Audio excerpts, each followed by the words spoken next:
20 जुलाई 1969 ये वो दिन था जब नील आर्मस्ट्रॉन्ग और बज ऑल्ड्रिन ने चांद पर कदम रखा।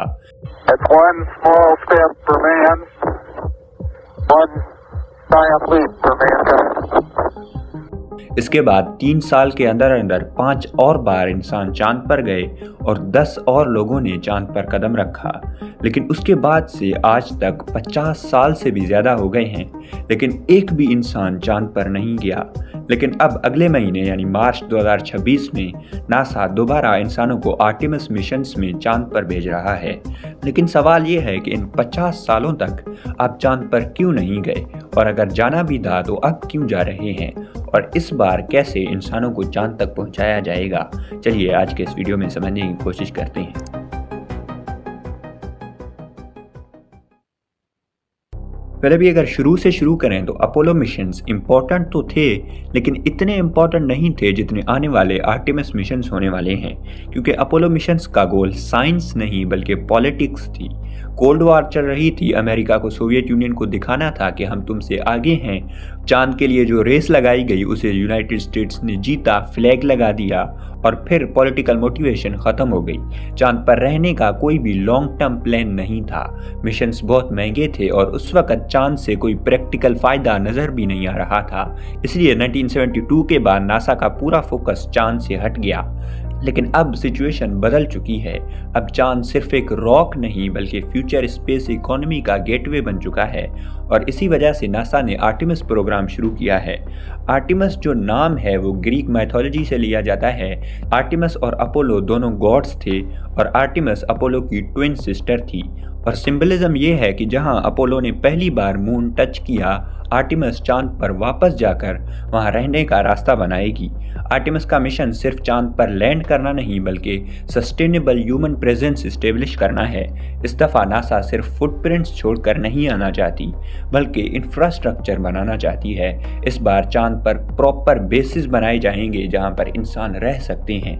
आर्टेमिस 1 पहला मिशन था जो 2022 में कंप्लीट हुआ। इस मिशन में कोई एस्ट्रोनॉट्स नहीं थे। ओरियन स्पेसक्राफ्ट को स्पेस लॉन्च सिस्टम रॉकेट के जरिए मून के गिर्द भेजा गया।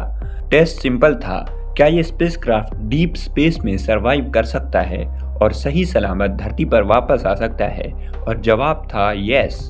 आर्टेमिस 1 सक्सेसफुल रहा और उसके बाद आर्टेमिस 2 आने वाला है, जो पहला क्रूग मिशन है आर्टेमिस मिशंस का। एस्ट्रोनॉट्स चांद पर लैंड नहीं करेंगे लेकिन चांद के गिर्द जाकर चक्कर लगाकर वापस आएंगे।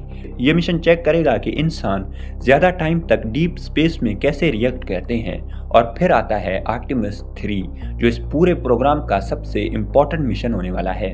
आर्टेमिस 3 में इंसान दोबारा चांद पर लैंड करेंगे और हिस्ट्री में पहली बार एक औरत चांद पर कदम रखेगी।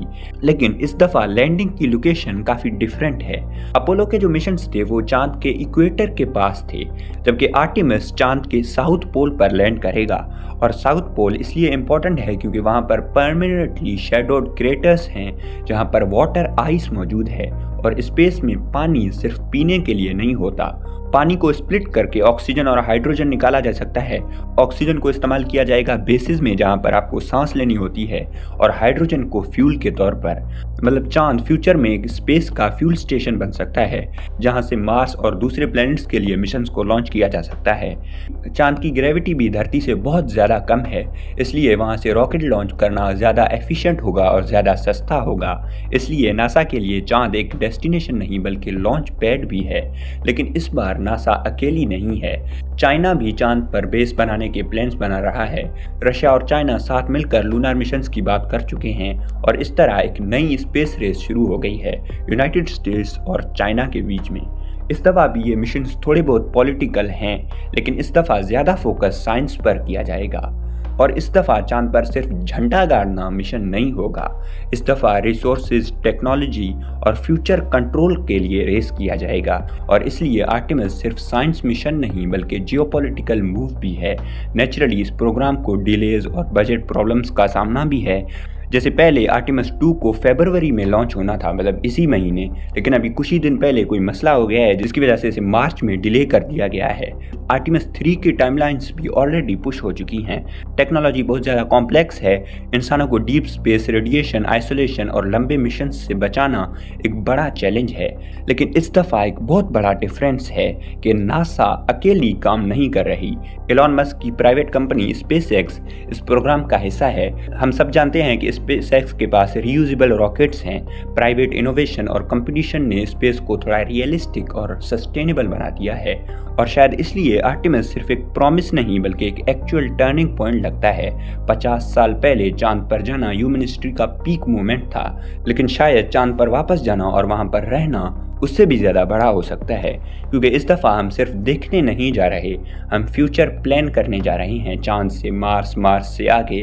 और अगर आर्टिमिस सक्सेसफुल होता है तो हो सकता है कि अगली जनरेशन के लिए चांद एक मिस्ट्री ना हो बल्कि एक नॉर्मल सा आउटपोस्ट हो जहाँ से ह्यूमैनिटी अपने नेक्स्ट कॉस्मिक जर्नी को शुरू कर सकती है, और शायद 2040 से पहले इंसान मार्स तक भी पहुँच जाएँ। अगर आपको कोई कन्फ्यूजन है तो आप मुझे कमेंट्स में बता सकती हैं। Thank you.